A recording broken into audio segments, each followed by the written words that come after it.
الحمد للہ رب العالمین والصلاة والسلام علی رسولہ النبی الکریم وعلی آلہ واصحابہ اجمعین، اما بعد فاعوذ باللہ من الشیطان الرجیم، بسم اللہ الرحمن الرحیم۔ الف لام میم، احسب الناس ان یترکوا ان یقولوا آمنا وهم لا یفتنون وَلَقَدْ فَتَنَّا الَّذِينَ مِن قَبْلِهِمْ فَلَيَعْلَمَنَّ اللَّهُ الَّذِينَ صَدَقُوا وَلَيَعْلَمَنَّ الْكَاذِبِينَ أَمْ حَسِبَ الَّذِينَ يَعْمَلُونَ السَّيِّئَاتِ أَن يَسْبِقُونَ سَاءَ مَا يَحْكُمُونَ صدق اللہ مولانا العظیم۔ اللہم صلی علی سیدنا مولانا محمد وبارک وسلم علیہ صلاۃ سلام کثیرا کثیرا۔ الحمدللہ آج ہم سورہ العنکبوت سٹارٹ کر رہے ہیں۔ سورہ عنکبوت مکی سورت ہے۔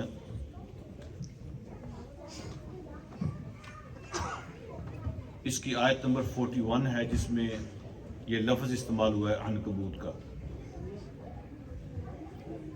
تو بس اسی لفظ کو اس سورت کی پہچان کے طور پہ استعمال کیا اور اس کا نام رکھ دیا سورہ عنکبوت، یعنی وہ سورہ جس میں عنکبوت کا لفظ استعمال ہوا ہے۔ اور عنکبوت کا معنی ہوتا ہے مکڑی، اسپائڈر، وہ جو جالا بناتی ہے۔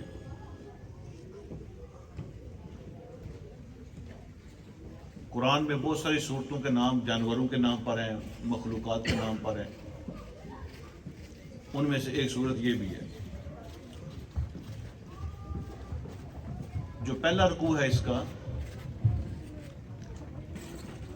اس میں مکہ کے اندر جو اہل ایمان جن آزمائشوں سے گزر رہے تھے، جو سچویشن کی تھی ان سے گزر رہے تھے، ہر روز ایک نئی آزمائش ان کے سامنے آتی تھی۔ اور آزمائش کا مطلب یہ نہیں ہوتا کہ ان کو پکڑ کے جیل میں ڈال دیا جائے یا الٹا لٹکا دیا جائے، سزا دی جائے۔ یہ بھی آزمائش ہوتی ہے کہ انسان اپنے رشتوں میں پھنس جاتا ہے، اور خاص طور پہ وہ نوجوان لوگ جو مسلمان ہو گئے تھے لیکن ماں باپ مسلمان نہیں ہو رہے تھے، تو ان کے لیے بڑی آزمائش تھی کہ ماں باپ دوسرے قید میں ہوں اور وہ دوسرے قید میں ہوں، اور فیملی کے اندر اس طرح کی صورتحال بن جاتی ہے۔ کسی کا بھائی مسلمان ہو گیا ہے تو باقی خاندان نہیں ہوئے، اس طرح کی جو سچویشن گزر رہی تھی۔ اور پھر یہ بھی آزمائش تھی کہ جب کوئی نوجوان یا کوئی فیملی ممبر مسلمان ہو جاتا تھا تو باقی پوری فیملی اس پہ پریشر ڈالتی تھی، اس پہ دباؤ ڈالتی تھی، اس کو کئی آفرز ہوتی تھی، پریشر ہوتا تھا۔ تو جو سوشل پریشر ہوتا ہے یہ بھی ایک بہت بڑی آزمائش ہوتی ہے، ہر بندہ اس کو برداشت نہیں کر سکتا۔ تو یہ بھی آج کی رکوع میں یہ بھی آیا ہے کہ اللہ رب العالمین نے اس کا کیا جواب دیا ہے۔ آزمائش کی کئی صورتیں ہوتی ہیں، نعوذ باللہ آزمائش کوئی سزا نہیں ہوتی اللہ کی طرف سے، ہر آزمائش سزا نہیں ہوتی، بعض آزمائشیں سزا بھی ہوتی ہیں۔ انسان کے لیے وہ شیکنگ ٹریٹمنٹ ہوتی ہیں، جگانے کے لیے ہوتی ہیں۔ بندہ سو جاتا ہے، سلیپ ہو جاتا ہے، رسے سے اٹھنے لگتا ہے، اللہ آزمائش بھیج دیتے ہیں کہ آنکھیں کھولو بھائی تم غلط جا رہے ہو، تو سمجھانے کے لیے بھی ہوتی ہیں۔ لیکن کچھ آزمائشیں ایسی ہوتی ہیں جو ہمارے ایمان کو مضبوط کرنے کے لیے ہوتی ہیں اور پکا کرنے کے لیے ہوتی ہیں، اور کچھ آزمائشیں ایسی ہوتی ہیں کہ ہمارے ایمان کو چیک کرنے کے لیے ہوتی ہیں۔ بندہ جب سوسائٹی میں رہتا ہے نا تو اچھے برے مکس ہو جاتے ہیں، کچھ لوگ بہت سنسیئر ہوتے ہیں اور کچھ لوگ ڈرامہ باز ہوتے ہیں، وہ ایکٹ کر رہے ہوتے ہیں لیکن وہ مکس ہو جاتے ہیں۔ عام طور پہ سمجھ نہیں آتی اس میں مخلص اور سنسیئر کون ہے اور ڈرامے بازیاں کون کر رہا ہے۔ تو اللہ پاک آزمائشیں بھیج دیتے ہیں جس سے پتہ چل جاتا ہے کہ کون کس قید میں ہے۔ تو وہ آزمائشیں جو ہوتی ہیں وہ جن کے دل میں کھوٹ ہوتا ہے ان کو علیحدہ کر دیتی ہیں، اور جن کے دل پکے ہوتے ہیں وہ علیحدہ ہو جاتے ہیں، سامنے نظر آنے لگتا ہے۔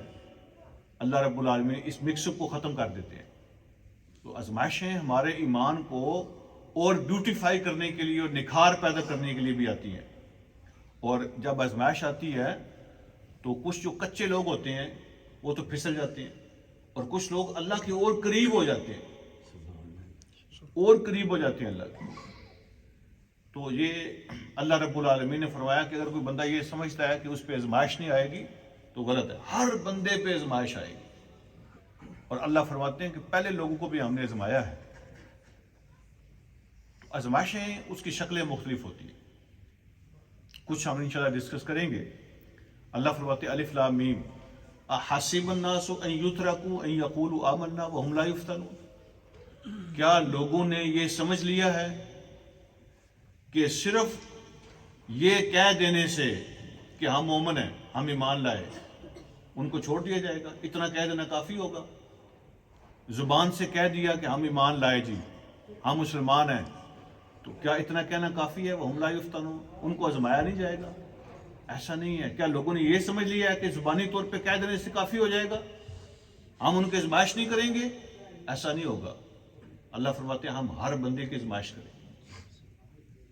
تو یہ جو ایمان ہے نا، یہ کسی زبانی کلیم کا نام نہیں ہے، یہ کچھ کر کے دکھانے کا نام ہے، کچھ کر کے دکھانے کا نام ہے۔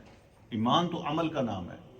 زبانی دعویٰ کرنے والے بہت ہوتے ہیں، بہت ہوتے ہیں، اور دنیا کی کسی کورٹ میں بھی، وہ مسلمانوں کی ہو یا کافروں کی، دنیا کی کسی کورٹ میں وربل کلیم کافی نہیں ہوتا، اس کا ثبوت دینا پڑتا ہے، اس کو پروف کرنا پڑتا ہے۔ دنیا کی کوئی کورٹ، کوئی جج جسٹ کلیم کو قبول نہیں کرتا، وہ کہتا ہے ایویڈنس دو۔ اللہ کی کورٹ میں بھی ایسے ہی ہوتا ہے۔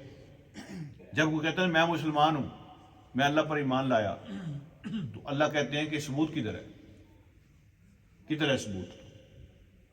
اللہ کی کورٹ میں بھی صرف جو دعویٰ ہے نا، کلیم ہے، وہ قابل قبول نہیں ہوتا، اس کو پروف کرنا پڑتا ہے۔ تو ہمارے پاس پروف ہونا چاہیے۔ یہ جو اللہ کی طرف سے آزمائشیں آتی ہیں، اس کے ثبوت کے طور پہ آتی ہیں کہ ثبوت پیش کرو۔ تو ایمان عمل کا نام ہے، کچھ کر کے دکھانے کا نام ہے، زبانی طور پہ کوئی دعویٰ کرنے کا نام نہیں ہے۔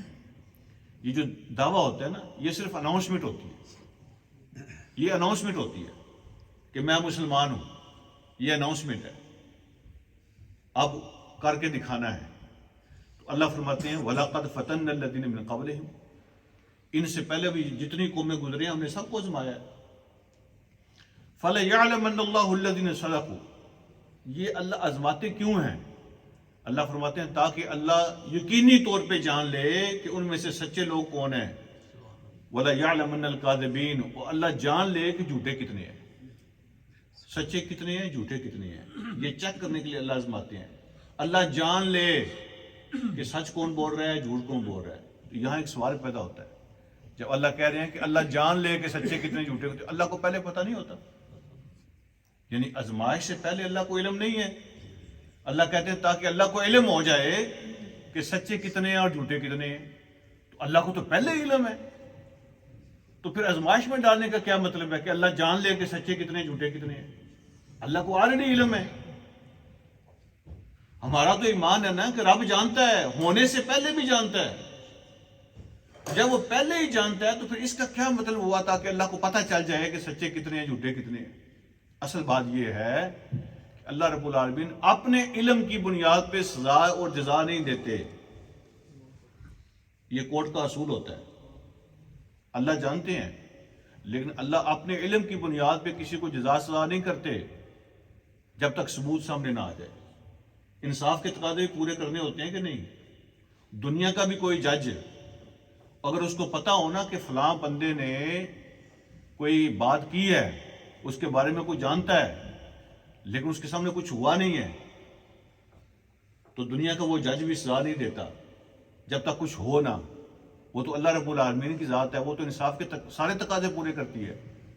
اللہ کے علم میں پہلے ہے کہ کون سچا ہے کون جھوٹا ہے، لیکن اللہ چاہتے ہیں کہ اس کو بھی پتہ چل جائے کہ میں سچا ہوں یا جھوٹا ہوں۔ کل جب اللہ اس کو اپنی کورٹ میں بلائیں گے تو کوئی یہ نہ کہہ سکے اللہ میں تو سچا ہوں۔ اللہ کہیں گے یہ ثبوت ہے تم سچے نہیں ہو، یا کوئی کہیں کہ یا اللہ وہ تو جھوٹا ہے، اللہ کہیں گے وہ سچا ہے، یہ اس کا ثبوت ہے، تاکہ لوگوں کو پتہ چل سکے، خود اس بندے کو پتہ چل سکے۔ اللہ کو تو علم ہے ہی، تو اللہ کہتے ہیں ہم نے پہلے لوگوں کو بھی آزمایا ہے تاکہ اللہ کو پتہ چل جائے، لوگوں کے سامنے آ جائے، ثبوت بن جائے کہ کون سچا ہے اور کون جھوٹا ہے۔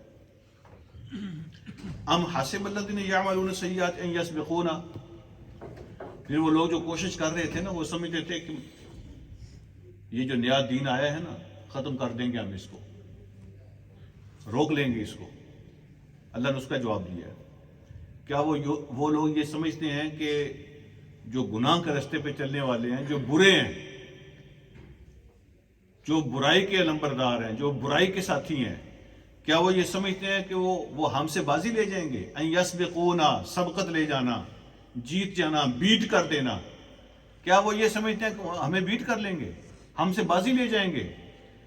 ساء ما یحکمون، بہت بری سوچ ہے جو سوچ رہے ہیں کہ وہ ہم سے بازی لے جائیں گے۔ وہ سمجھتے ہیں کہ ہم اللہ کو ہرا دیں گے، وہ سمجھتے ہیں ہم جیت جائیں گے۔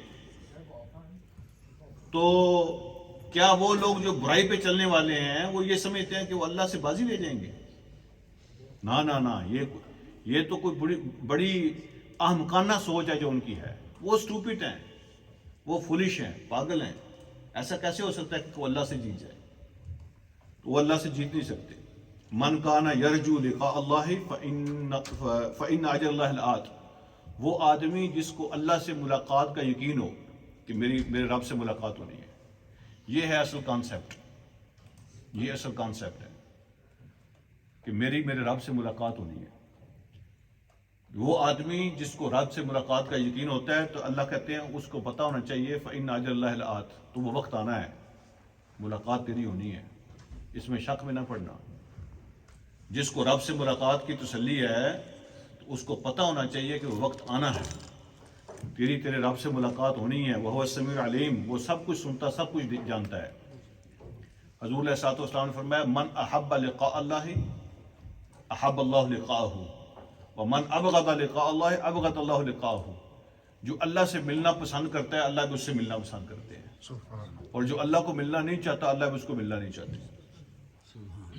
جو اللہ سے ملنا پسند نہیں کرتا، اس کے دل میں شوق نہیں ہے رب سے ملاقات ہوگی، تو اللہ بھی اس سے ملنا پسند نہیں کرتا۔ اور جو اللہ سے ملنا چاہتا ہے اللہ بھی اس سے ملنا چاہتے ہیں، اللہ اس سے ملنا پسند کرتے ہیں۔ اور یہ سزا ہوگی قیامت کے دن۔ اللہ فرماتے ہیں کہ اس دن کافروں کو اللہ کی زیارت سے، اللہ کی ملاقات سے محروم رکھا جائے گا۔ یہ بہت بڑا انعام ہوگا جنتیوں کے لیے، رب سے ملاقات اور رب کی زیارت۔ یہ بہت بڑا انعام، اتنا بڑا انعام ہوگا کہ وہ جنت کی نعمتیں بھول جائیں گے۔ رب سے ملاقات اتنا بڑا انعام ہوگا، اور اللہ انکار کرنے والوں کو اپنی ملاقات سے محروم کر دیں گے۔ فَيَوْمَئِذٍ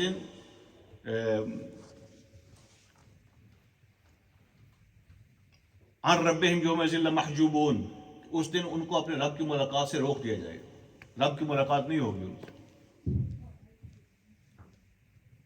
رب کی ملاقات بہت بڑی نعمت ہے۔ جنتی جنت کی نعمتیں مزے بھول جائیں گے۔ وہ ایک روایت کے الفاظ یہ ہیں کہ 3 کیٹیگریز ہیں ملاقات کی وہاں پہ۔ ایک وہ لوگ ہیں جن کی ہفتے میں 1 دن اللہ سے ملاقات ہوا کرے گی جنت میں، وہ 3rd کیٹیگری کے لوگ ہوں گے نا، جمعے کے جمعے ملاقات ہوگی، تو جمعے کا نام یوم المزید ہوگا وہاں۔ ہفتے میں 1 مرتبہ اللہ کی زیارت ہوا کرے گی، اور جب اللہ کی جھلک دیکھیں گے نا تو پورا ہفتہ اسی انتظار میں گزر جائے گا، اگلے جمعے کے انتظار میں، اسی شوق میں۔ اور پھر کچھ لوگ ایسے ہوں گے کہ صبح اور شام اللہ کی زیارت ہوگی،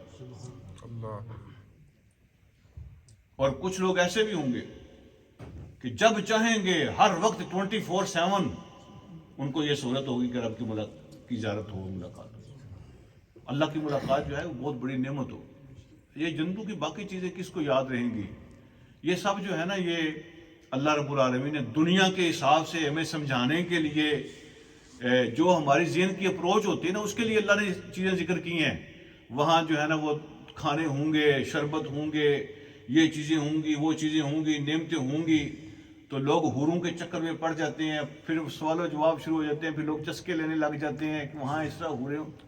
جس کی رب سے ملاقات ہونی ہے اس کو باقی کیا چیزیں یاد ہونی ہیں؟ یہ تو اللہ رب العالمین نے نعمتوں کے طور پہ لسٹ بیان کی ہے، لیکن سب سے بڑی نعمت یہی ہے، رب کی زیارت، رب کی ملاقات۔ تو نبی علیہ السلام سے پوچھا انہوں نے صحابہ نے کہ کیسے ہم اللہ کو دیکھیں گے؟ فرمایا 14ویں کا چاند ہو اور آسمان صاف ہو، کبھی چاند دیکھنے میں مشکل ہوئی ہے؟ تو کہا کہ کبھی مشکل نہیں ہوئی۔ 14ویں رات کا چاند ہو اور آسمان بالکل صاف ہو تو کوئی مشکل نہیں ہوتی، کوئی تکلیف نہیں، کوئی مسئلہ نہیں بنتا۔ فرمایا ایسے ہی تم اپنے رب کو دیکھو گے، کوئی مشکل نہیں ہوگی، کوئی تکلیف نہیں ہوگی، کوئی رکاوٹ نہیں ہوگی۔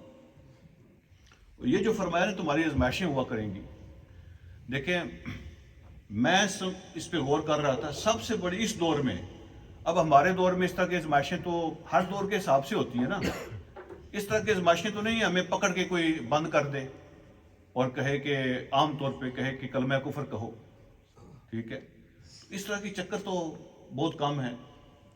لیکن عام جو آزمائشیں ہیں نا، کبھی میری اولاد میری بات نہیں مانے گی اور بندے کا دل پھٹ جاتا ہے، جن کو میں نے پالا جوان کیا، جن کے لیے زندگی لگائی، اگر وہ بات نہیں مانتی تو بندے کے دل کو بڑی تکلیف ہوتی ہے۔ جب اس طرح کے مسائل آئے نا تو فوراً سمجھ جاؤ کہ میرے رب کی طرف سے آزمائش ہے۔ کبھی بندہ بہت کام کرتا ہے اپنے رشتہ داروں کے لیے، اپنے بھائیوں کے لیے، اپنے بچوں کے لیے اور بعض جماعتوں کے لیے، تنظیموں کے لیے بندہ بڑی قربانیاں دیتا ہے، لیکن لوگ اس کو ریکگنائز نہیں کرتے، لوگ اپریشیٹ نہیں کرتے، تو بندہ سوچنے لگتا ہے کہ چھوڑو یار، میں جن کے لیے کرتا ہوں ان کو احساس ہی نہیں ہے۔ تو فوراً سمجھنا چاہیے میرے رب کی طرف سے آزمائش ہے۔ میں اگر اللہ کے لیے کر رہا ہوں تو میرے رب کو تو پتہ ہے نا میں کر رہا ہوں۔ تو لوگ اگر قدر نہیں کر رہے تو دل میں خیال آنا شروع ہو جاتے ہیں، اس کو بھی چھوڑ دو، اس کو بھی چھوڑ دو، دفع کرو، ہاں جی، اگر ان کو میرا احساس نہیں ہے تو مجھے بھی نہیں کرنا چاہیے۔ یہ آزمائش ہے، ایگو سب سے بڑی رکاوٹ ہے، ایگو سب سے بڑی آزمائش ہے انسان کی، ایگو ہوتی ہے۔ بعض اوقات اگر آپ کو اپریشیٹ نہیں کیا جاتا یا آپ کی ایفرٹس کو، سروسز کو ریکگنائز نہیں کیا جاتا بندہ، اور کبھی کبھی ایسے ہوتا ہے کہ بندہ کچھ نہیں کر رہا ہوتا تو بہت زیادہ کچھ مل رہا ہوتا ہے، وہ عزت، وہ احترام، وہ دنیا داری سب کچھ مل رہی ہوتی ہے، تو بندہ سمجھتا ہے یار میں نے تو کچھ نہیں کیا، مجھے تو پتہ نہیں میں نے کچھ نہیں کیا، لیکن مجھے اتنا کچھ دے رہے ہیں، اندر ادھر بندہ شرمندہ ہو رہا ہوتا ہے۔ یہ بھی اللہ کی طرف سے آزمائش ہوتی ہے۔ تو زندگی آزمائش کا نام ہے۔ جب بھی کوئی نیگیٹو اٹیک ہو نا آپ کے ذہن پہ، آپ فوراً سمجھ جائیں کہ میرا رب مجھے آزما رہا ہے، یہ آزمائش ہے، یہ رب کی طرف سے آزمائش ہے۔ کبھی کھڑے کھڑے آپ کی بےزتی ہو جاتی ہے اور آپ کا کوئی قصور نہیں ہوتا، وہ رب کی آزمائش ہوتی ہے۔ ایسے اللہ رب العالمین آزماتے ہیں۔ ہم چھوٹے ہیں نا ابھی، ہمارے ایمان چھوٹے، ہماری سوچ چھوٹی ہو گئی ہے، ہمارے دل چھوٹے ہو گئے ہیں، ہمارے دماغ چھوٹے ہو گئے ہیں، ہماری آزمائشیں بھی چھوٹی چھوٹی ہو گئی ہیں۔ چھوٹی چھوٹی آزمائشیں برداشت سے باہر ہیں۔ حضور علیہ الصلوۃ والسلام ایسے ٹیک لگا کے خانہ کعبہ کے سائے میں بیٹھے تھے، حضرت خباب بن ارت آ گئے۔ آپ جانتے ہیں خباب بن ارت کے بارے میں؟ آگ کے کوئلے ان کی کمر کے نیچے ٹھنڈے ہوتے تھے، تو وہ آگے اور عرض کیا اے اللہ کے نبی، آپ ہمارے لیے دعا کیوں نہیں فرماتے؟ دعا فرمائے ہماری مصیبتیں، مشکلیں، آزمائشیں ختم ہو جائیں۔ تو حضور علیہ الصلوۃ والسلام سیدھے ہو کے بیٹھ کے، آپ کا چہرہ سرخ تھا جذبات کے ساتھ، تو آپ نے فرمایا کہ جلدی کر رہے ہو، تم جلدی کر رہے ہو، تم سے پہلے ایسے بھی لوگ گزرے ہیں کہ گڑھا کھود کے ان کو آدھا زمین میں دفن کیا جاتا تھا، اور جو باقی آدھا ہے نا اس کے اوپر آرا رکھ کے درمیان سے 2 حصے کر دیے جاتے، کاٹ دیے جاتے 2 ٹکڑے۔ فرمایا ایسے بھی گزرے ہیں کہ لوہے کی کنگھیوں سے ان کے جسم سے گوشت اتارا جاتا تھا، اور انہوں نے صبر کیا، اور پھر فرمایا کہ اس رب کی قسم جس کی قبضے میں میری جان ہے، یہ دین آگے بڑھے گا اور کامیابیاں تمہیں ملیں گی، اور یہ دین ہی کامیاب ہونا ہے۔ اور ایک وقت آئے گا کہ یمن سے ایک شخص چلے گا اکیلا، اور بعض روایات اندر آتا ہے عورت ہوگی، یمن سے چلے گا اور مکہ آئے گا، اور راستے میں اس کو کسی کا ڈر نہیں ہوگا سوائے اللہ کے ڈر کے۔ تو کسی نے پوچھا کہ یہ بنو طے اور فلانے قبیلے کے ڈاکو کدھر جائیں گے؟ اس زمانے میں تصور نہیں تھا کوئی بندہ اکیلا سفر کرے اور راستے میں اس کو کوئی لوٹے نہ۔ فرمایا ایسے امن قائم ہوگا، یہ دین چھا جائے گا، دین کا غلبہ ہوگا، اور سوائے رب کے کسی کا خوف نہیں ہوگا۔ لوگ اکیلے دن اور رات جنگل پہاڑوں کا سفر کریں گے اور کسی کو خطرہ نہیں ہوگا سوائے رب کے۔ اور وہ وقت دکھایا ہے اللہ پاک نے حضرت عمر کے زمانے میں روایت ہے، حضرت عمر کے زمانے میں ایک عورت سفر کر رہی تھی، تو کہتے ہیں اس کی اونٹنی کی کسی نے رسی پکڑ لی، ٹھیک ہے، تو اس نے یہ نہیں پوچھا کون ہے، اس نے کہا دو ہی باتیں ہو سکتی ہیں، یا تم خود عمر ہو یا عمر فوت ہو گیا، تیسری کوئی بات نہیں ہو سکتی کہ حضرت عمر کی حکومت میں کوئی کسی کی سواری روکے، میں نہیں مانتی، دو ہی باتیں ہوئی، یا آپ خود عمر ہیں، کسی اور کی ضرورت نہیں ہو سکتی، یا حضرت عمر فوت ہو گئے، اس لیے تیری یہ ہمت ہوئی ہے، اور وہ خود حضرت عمر تھے، وہ دو لوگوں نے دیکھا ہے۔ تو ہم جو ہے نا وہ چھوٹے ہیں، ہمارے جذبات بھی اس طرح کے ہو گئے ہیں، ابھی ہمارے ایمان بھی اس طرح کے ہو گئے ہیں، ہماری سوچیں بھی اس طرح کی ہو گئی ہیں، ہماری آزمائشیں بھی چھوٹی ہو گئی ہیں۔ اب وہ لوہے کی کنگھی سے گوشت اتارنے والی آزمائشیں نہیں ہیں، اب آرے سے دو ٹکڑے کرنے والی آزمائشیں نہیں ہیں، لیکن مجھ سے کوئی نظریں پھیر لے تو مجھے ایسے لگتا ہے جیسے مجھے کسی نے قتل کر دیا، اتنی بھی برداشت نہیں ہوتی۔ ہم جو تعلق بناتے ہیں نا کسی کے ساتھ، وہ رب کے لیے تو ہوتا ہی نہیں ہے، اس لیے ہمیں تکلیف ہوتی ہے۔ اگر وہ رب کے لیے ہو نا تو مجھے ریٹرن نہیں چاہیے، مجھے ریٹرن نہیں چاہیے، مجھے تو رب کی رضا چاہیے نا۔ میں اس آدمی سے کسی فائدے کے لیے تو میں نے تعلق نہیں بنایا نا۔ اگر وہ کسی وقت مجھ سے منہ پھیرے تو میں کہوں اس نے مجھ سے منہ پھیر لیا ہے جی، اور میں پھر 100 باتیں سوچنا شروع کر دیتا ہوں۔ اگر میں نے تعلق رب کے لیے بنایا ہے تو پھر مجھے پتا ہونا چاہیے کہ میری جزا اللہ کے پاس ہے۔ میں نے اس لیے نہیں بنایا تھا کہ مجھے یہ اپنے ہاتھوں پہ اٹھا کے رکھے گا، میں نے اس لیے نہیں بنایا تھا کہ میری مرضی کے خلاف کوئی بات نہیں ہوگی۔ تعلق تو رب کے لیے ہوتا ہے۔ تو آزمائشیں بھی چھوٹی ہوتی ہیں، ہم اس میں بھی ناکام۔ ایگو سب سے بڑی آزمائش ہے اس زمانے میں، ایگو سب سے بڑی آزمائش۔ اللہ فرماتے ہیں ہم تمہیں آزمائیں گے تاکہ چیک کریں کہ جھوٹے کون ہیں اور سچے کون ہیں۔ اگلی بات اللہ فرماتے ہیں وَمَنْ جَاهَدَ فَإِنَّمَا يُجَاهِدُ لِنَفْسِهِ، جس نے مجاہدہ کیا اس نے اپنے لیے مجاہدہ کیا۔ مجاہدہ کا معنی ہوتا ہے کہ آپ کی مرضی کے خلاف کوئی کام ہو رہے ہوں اور آپ اس کا مقابلہ کریں، آپ اس کا مقابلہ کریں اور آپ اللہ کا راستہ نہ چھوڑیں۔ مجاہدہ کا معنی ہوتا ہے سٹرگل کرنا، سٹرگل کرنا، کسی کمپٹیشن میں مقابلہ کرنا کسی کے ساتھ اور اپنے راستے پہ ڈٹنا۔ تو کبھی ایسا ہوتا ہے کہ آپ کسی شخص سے مقابلہ کر رہے ہوتے ہیں، کبھی ایسا ہوتا ہے کہ آپ سوسائٹی سے مقابلہ کر رہے ہوتے ہیں، اور کبھی ایسا ہوتا ہے کہ نہ شخص ہوتا ہے نہ سوسائٹی ہوتی ہے، وہ آپ کا اپنا نفس ہوتا ہے، آپ کی اپنی ایگو ہوتی ہے، آپ اس کے خلاف لڑ رہے ہوتے ہیں، اور یہ سب سے سخت ہوتا ہے، سب سے سخت مقابلہ اپنے نفس کے ساتھ ہوتا ہے۔ حضرت حسن بصری فرماتے ہیں کہ وہ آدمی بھی جہاد کرے گا جس نے کبھی تلوار نہیں اٹھائی۔ یعنی آپ حیران ہوں گے کہ ایسا بھی کوئی جہاد ہوتا ہے جس میں کوئی تلوار نہیں ہے، کوئی گن نہیں ہے، کوئی بندوق نہیں ہے۔ وہ آدمی بھی جہاد کرے گا جس نے کبھی تلوار نہیں اٹھائی، اس لیے کہ جہاد تو ہوتا ہی اپنے نفس کے خلاف ہے، اپنے نفس کے خلاف لڑنا پڑے گا، اپنی سوچوں کے خلاف لڑنا پڑے گا، اپنی ایگو کے خلاف لڑنا پڑے گا۔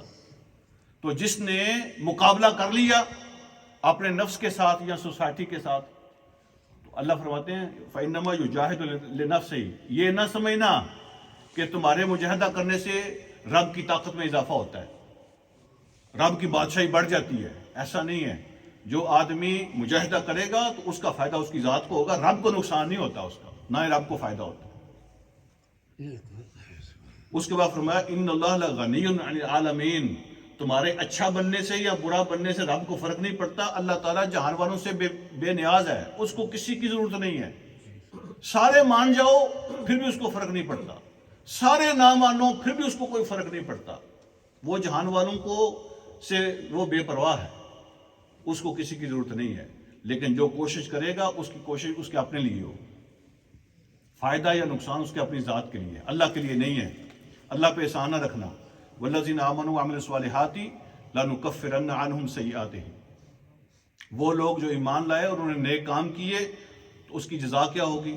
لنکفرن عنہم سیئاتہم، فرمایا ان کے گناہ ہم ان سے مٹا دیں گے، ان کی غلطیاں ان کی دھو دیں گے ہم۔ نیکی جو ہوتی ہے نا وہ گناہوں کو مٹاتی ہے۔ فرمایا جس نے ایمان قبول کیا اور نیک اعمال کیے ہم ان کی غلطیاں ان سے دھو دیں گے، مٹا دیں گے۔ وَلَنَجْزِيَنَّهُمْ أَحْسَنَ الَّذِي كَانُوا يَعْمَلُونَ، اور جو ان کے سب سے اچھے اعمال ہیں ان کے حساب سے ہم ان کو بدلہ دیں گے. ٹھیک ہے, مطلب یہ ہے کہ کچھ میرے عمل جو ہے نا وہ سٹینڈرڈ ہیں اور کچھ میرے کام جو ہے نا وہ بہت اچھے ہیں. ٹھیک ہے جی, تو جب اللہ اجر دیں گے نا تو اللہ یہ نہیں کہیں گے کہ یہ تو سٹینڈرڈ ہے نا, ان کی تو ہوگی 3 پاؤنڈ پر آور اور یہ تیری بہت اچھی ہے, ان کی 8 پاؤنڈ پر آور دیں گے. ایسے نہیں, اللہ کہتے ہیں کہ یہ تیرے اچھے کام ہیں, ان کی وجہ سے میں نے وہ بھی قبول کیے, میں سب کی 8 پاؤنڈ پر آور دوں گا تمہیں. یہ معنی ہے احسن ما کانوا یعملون, تیرے اچھے کام دیکھے جائیں گے, اچھوں کے مطابق تجھے جزا دی جائے گی. جو کمزور ہے نا ان کو بھی اچھوں کے برابر کر دیا جائے گا. اللہ ایسے کرتے ہیں. کئی دفعہ میں نے ایک مثال آپ سے عرض کی ہے, جب ہم جاتے ہیں سپر مارکیٹ اور ہم نے ایپل لینے ہوں, فروٹ لینا ہو, تو ہم ایک ایک دانہ چیک کرتے ہیں اور اپنی باسکٹ میں وہ رکھتے ہیں جو اچھے دانے ہیں نا, جس میں داغ لگا ہوتا ہے یا تھوڑا سا فالٹی ہوتا ہے وہ ہم نہیں رکھتے اس میں. ہم اپنی باسکٹ میں وہ رکھتے ہیں جو اچھے اچھے ہیں. یہ ہمارا طریقہ ہے. اللہ کا طریقہ یہ نہیں ہے. اللہ کا طریقہ یہ ہے کہ پوری باسکٹ میں سے, پورے ٹوکرے میں سے اللہ کو اگر 2-4 بھی پسند آ جائیں, اللہ پورا ٹوکرے قبول فرما لیتے ہیں. سبحان اللہ. ایسے مومنوں کے ساتھ اللہ کرتے ہیں کہ اگر ان کو 2-4 عمل پسند آ گئے ہیں نا, تو جو لو قسم کے کام ہیں, تو جو تھوڑے کمزور ہیں اللہ ان کو بھی اس کے برابر اجر دے دیتے ہیں, سارے قبول ہو جاتے ہیں. اور یہی حساب مجلسوں کا ہوتا ہے. ویسے تو آپ آن لائن بھی سن سکتے ہیں نا, آپ کو مل جائے گا گروپ کے اندر, لیکن یہاں آنے کا فائدہ یہ ہوتا ہے کہ مجلس کے اندر اگر 2-4 بھی بندے سنسیئر ہوں نا, بڑے مخلص ہو کے آئے بیٹھے ہیں, تو ہو سکتا ہے ان کے بیٹھنے سے اللہ ہم سب کو قبول کر لے. تم اس مجلس میں بیٹھے تھے جس میں فلاں فلاں بیٹھے تھے, وہ قبول ہوئے تو تمہاری مجلس بھی قبول ہو.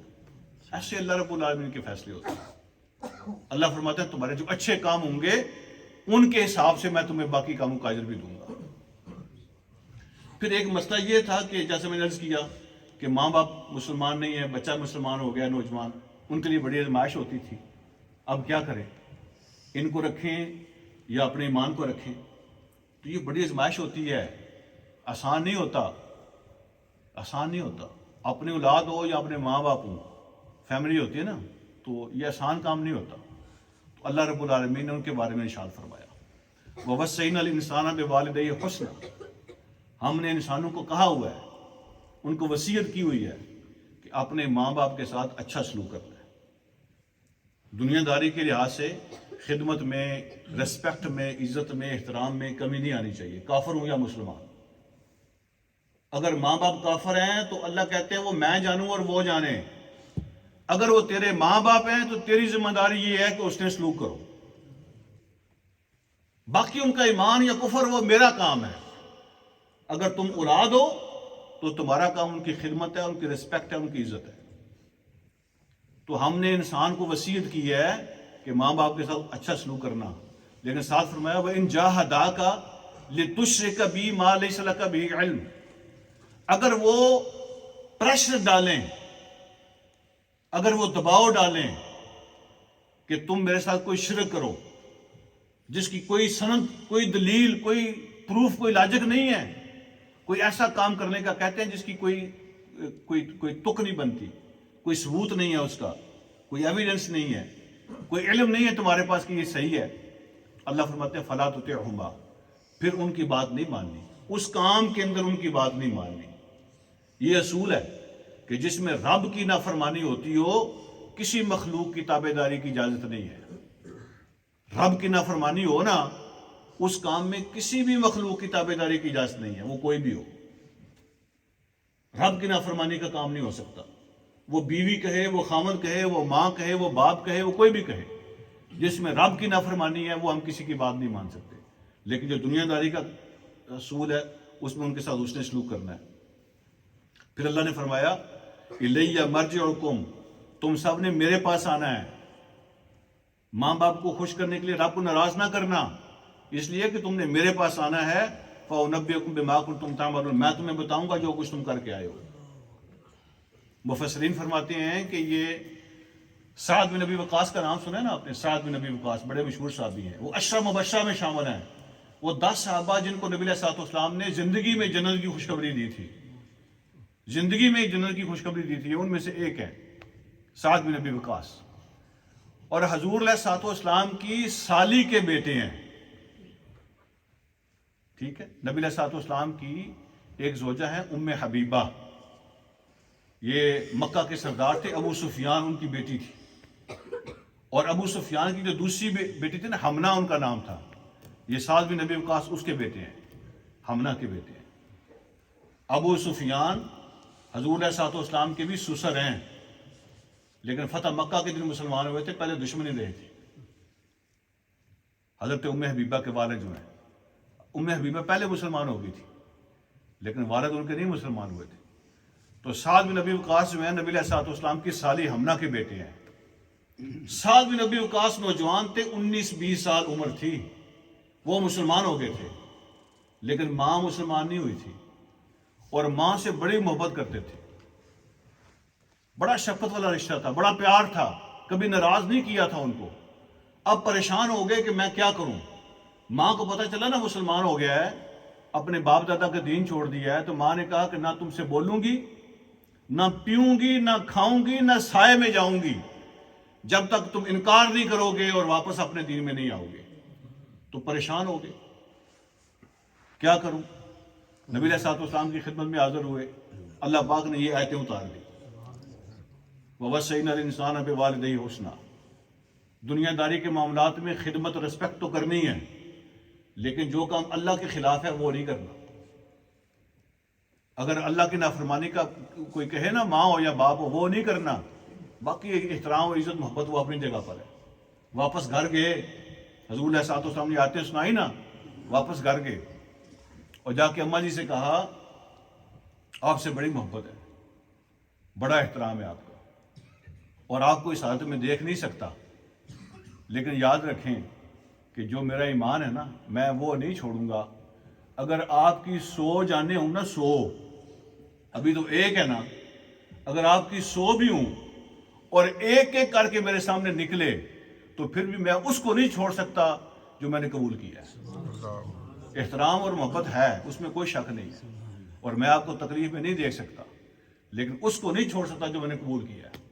آپ 100 دفعہ بھی زندہ ہوں تو میں 100 دفعہ بھی یہ برداشت کر لوں گا، لیکن شرک نہیں کر سکتا، شرک نہیں کر سکتا. پھر جب ماں کو پتہ چلا نا کہ اس نے نہیں ماننا، تو پھر کہتے ہیں انہوں نے کھانا بھی شروع کر لیا، پینا بھی شروع کر لیا، اور اپنی ضد کو چھوڑ دیا کہ چلو یہ اب نہیں مانتا تو میں کیا کروں. اس طرح کی بلیک میلنگ ہوتی ہے، رشتوں میں، تعلقات میں ہوتی ہے. رب کے رستے سے ہٹانے کے لیے یہ رشتے بہت بڑی آزمائش ہوتے ہیں. تو اللہ نے قانون بنا دیا ہے کہ رب کی نافرمانی کی اجازت نہیں ہے. احترام اور محبت اپنی جگہ پہ، دنیا داری میں سلوک بہتر کرو. اور پھر اللہ فرماتے ہیں والذین آمنوا وعملوا الصالحات لندخلنہم فی الصالحین. جو ایمان لایا، نیک کام کیے، ہم ان کو ضرور داخل کریں گے ان کے ساتھ جو صالح لوگ ہیں، ان کے ساتھ جنت میں داخل کریں گے. وَمِنَ النَّاسِ مَن يَقُولُ آمَنَّا بِاللَّهِ. بہت سے لوگ ہیں جو کہتے ہیں، نعرے مارتے ہیں، ہم اللہ پر ایمان لائے، ہم مسلمان ہیں، مومن ہیں، بڑے نعرے مارتے ہیں. فَإِذَا أُوذِيَ فِي اللَّهِ. اور جب اللہ کے دین کے لیے اللہ ان کو کسی تکلیف میں ڈالتا ہے، تو جعل فتنۃ الناس کعذاب اللہ. تو لوگوں کی طرف سے جو ان کو آزمائشیں آتی ہیں نا، ان کو ایسے لیتے ہیں جیسے اللہ کا عذاب ہوتا ہے. جیسے اللہ کے عذاب سے ڈرنا چاہیے اور بچنا چاہیے نا، ایسے وہ لوگوں کی طرف سے آزمائشوں سے ڈرتے اور بچتے ہیں. لوگوں کو ناراض نہیں کر سکتے، دنیا کا نقصان برداشت نہیں کرتے. دنیا کا چھوٹا سا نقصان ہو جائے تو ایسے ہیں جیسے رب کا عذاب آ گیا. جیسے رب کا عذاب نہیں ہوتا، ایسے وہ دنیا کی چھوٹی چھوٹی آزمائشوں کو لیتے ہیں. جب اللہ تکلیف میں ڈالتے ہیں نا، وہ نعرے اشارے بھول جاتے ہیں پھر سارا کچھ. ٹھیک ہے، ہر بندے کو پتہ ہے نماز پڑھنی ہے، فرض ہے، یہ حلال ہے، یہ حرام ہے، ہر بندے کو پتہ ہے کہ چھوٹی چھوٹی چیزوں کے لیے حلال بھی بھول جاتے ہیں، حرام بھی بھول جاتے ہیں، فرض بھی بھول جاتے ہیں، واجب بھی بھول جاتے ہیں. چھوٹی چھوٹی چیزوں کے لیے وہ خاص چیزیں بھی نہیں ہوتی. ٹھیک ہے، ایک آدمی اگر اسموکر ہے فار ایگزامپل، تو یار اسے سگریٹ کا کش لگانا ہوتا ہے، اس لیے روزہ نہیں رکھتا. اور رمضان کا ایک مس ہو جائے نا تو پوری زندگی رکھو تو پورا نہیں ہوتا.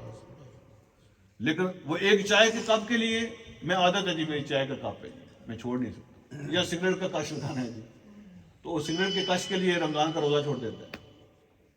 تو کیا چیز چھوڑی، کس چیز کے لیے چھوڑی؟ جب اللہ آزماتے ہیں نعرے مارتے ہیں، لیکن جب اللہ آزماتے ہیں تو لوگوں کی آزمائشوں کو ایسے لیتے ہیں جیسے اللہ کا عذاب ہوتا ہے۔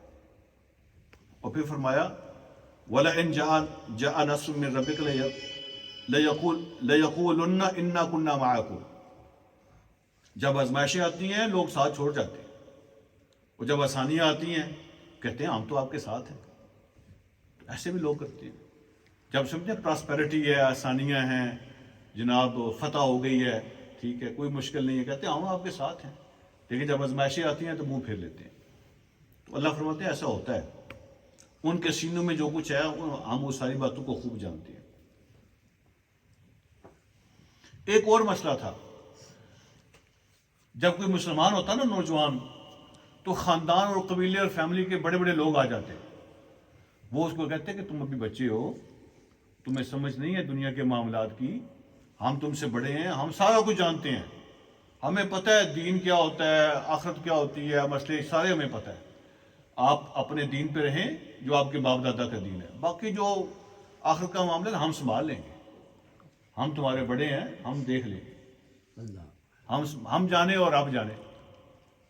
یہاں بھی بہت ساری دنیا ہے نا، وہ ان کے دعوے ہوتے ہیں قبر بھی ہماری، اشر بھی ہمارے ذمے، سوال جواب ہمارے ذمے، بس فکر نہ کرو، وہ سارا کام ہمارے ذمے، ہم سنبھال لیں گے، ٹھیک ہے، تمہارا کام ہے بس تم منتھلی دیا کرو، ٹھیک ہے، باقی ہم سنبھال لیں گے۔ اتنی جرت بھی لوگوں کی ہے، وہ کہتے ہیں ہم سنبھال لیں گے، ہم جانے اور جناب ہمارے۔ تو اللہ نے اس کا جواب دیا، وَقَالَ الَّذِينَ كَفَرُوا لِلَّذِينَ آمَنُوا اتَّبِعُوا سَبِيلَنَا، وہ جو لوگ ایمان لاتے ہیں نا ان کے پاس آ جاتے ہیں بڑے بڑے سردار، ہاں جی، ڈس بلیور کافر جو ہیں، وہ آ کے کہتے ہیں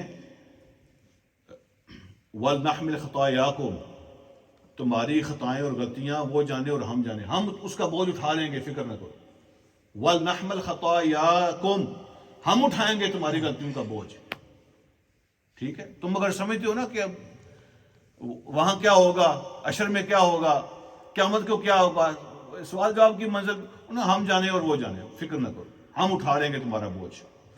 اللہ فرماتے ہیں وَمَا هُمْ بِحَامِلِينَ مِنْ خَطَايَاهُمْ مِنْ شَيْءٍ، سارا بوجھ تو کیا اٹھانا ہے، وہ ایک تنکا نہیں اٹھا سکتے تمہارا، من شیء، وہ تمہارے بوجھ میں سے ایک ذرہ برابر نہیں اٹھا سکتے قیامت کے دن۔ اور پھر اللہ فرماتے ہیں اِنَّهُمْ لَكَاذِبُونَ، جھوٹ بولتے ہیں کہ ہم بوجھ اٹھا لیں گے، کوئی کسی کا بوجھ نہیں وہاں اٹھا سکتا، کوئی کسی کا وہاں بوجھ نہیں اٹھا سکتا، سب جھوٹ ہے، ذرا برابر بھی نہیں اٹھائیں گے۔ اللہ فرماتے ہیں وَلَيَحْمِلُنَّ أَثْقَالَهُمْ وَأَثْقَالًا مَعَ أَثْقَالِهِمْ، اپنا بوجھ بھی اٹھائیں گے، اور جن کو گمراہ کر رہے ہیں نا پھر ان کا بوجھ بھی ہم ان کو جب رکھیں گے تو پھر ان کو پتہ چلے گا بوجھ ہوتا کیا ہے۔ ویسے جب کہتے ہیں نا لوگ یہ جھوٹی قسمیں کھانے والے اور شہادتیں دینے والے کہ قرآن اٹھاؤ، ہیں جی، تو کہتے ہیں یہ قرآن تو مسئلہ نہیں ہے، میں تو 10 بھی اٹھا لیتا ہوں، یہ کیا مسئلہ ہے، یہ قرآن کی بات نہیں ہے، اللہ کے کلام کی اور اللہ کے نام کی قسم اٹھانے کی بات ہے، وہ قیامت کے دن پتہ چلے گا کہ اس کا وزن کتنا ہوتا ہے۔ اللہ فرماتے ہیں جب ہم ان کا بوجھ بھی اور ان کا بوجھ بھی، جن کو یہ غلط راستے پہ ڈال رہا ہے، یہ ہم جب اس کے ساتھ پہ رکھیں گے قیامت کے دن ان کو پتہ چلے گا پھر بوجھ کیا ہوتا ہے۔